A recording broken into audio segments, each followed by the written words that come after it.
Shalom, perkenalkan nama saya Linja Triputri Zebua, mahasiswa setia STEMIK Jakarta dengan NIM 24570014.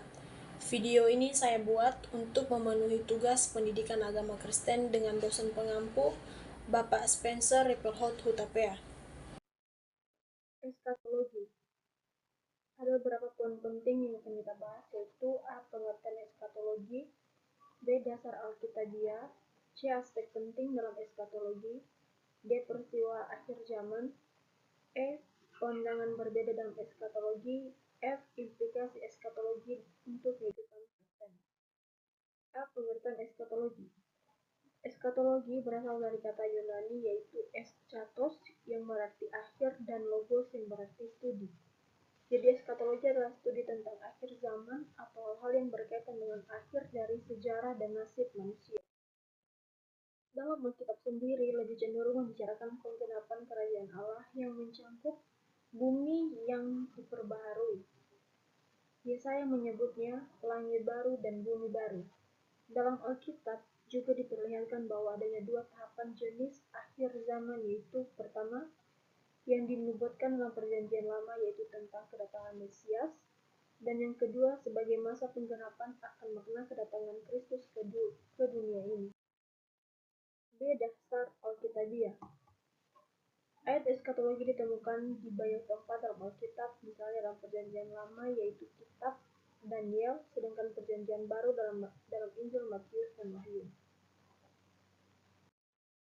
Dalam ayat Matius 24 ayat 1-40 memberikan tanda-tanda akhir zaman kepada murid-muridnya.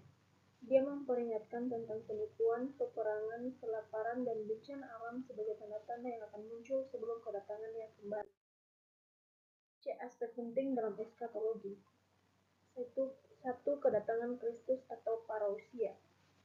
Parousia adalah istilah Yunani yang secara harfiah berarti kedatangan atau kehadiran.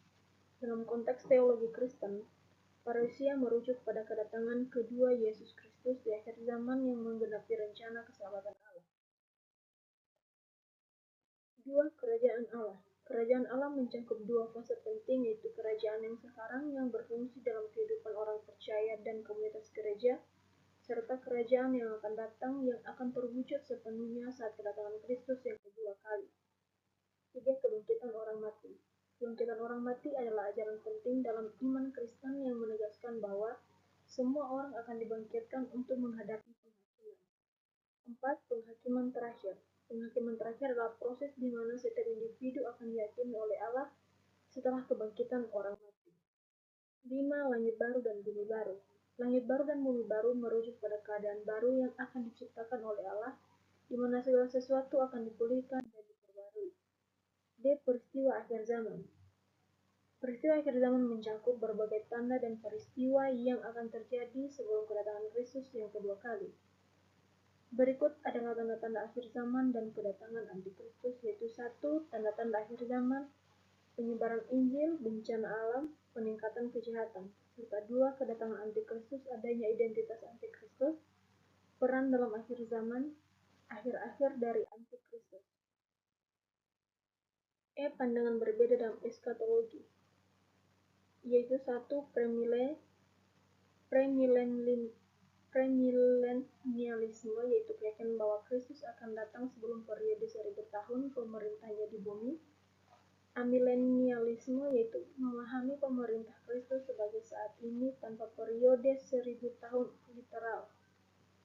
Postmilenialisme, yaitu keyakinan bahwa Kristus akan datang setelah periode 1000 tahun kedamaian yang dihasilkan oleh Injil.